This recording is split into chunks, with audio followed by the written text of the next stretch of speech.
Fertility treatments లో weight gain ఎందుకు అవుతుంది? ఎందుకు?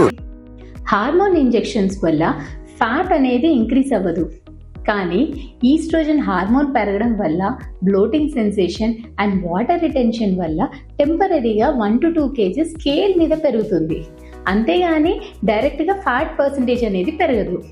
కానీ ఫర్టిలిటీ ట్రీట్మెంట్స్లో frequent hospital visits, frequent scans and stress, దీనివల్ల మనకి డైలీ రొటీన్ మిస్ అయ్యి ఎక్సర్సైజ్ తగ్గడం, throughout the fertility journey emotional issues వల్ల క్యాలరీస్ ఎక్కువ కన్స్యూమ్ చేయడం, షుగర్ క్రేవింగ్స్ వల్ల మన క్యాలరీ ఇంటేక్ అవ్వడం వల్ల వెయిట్ గెయిన్ అవుతుంది.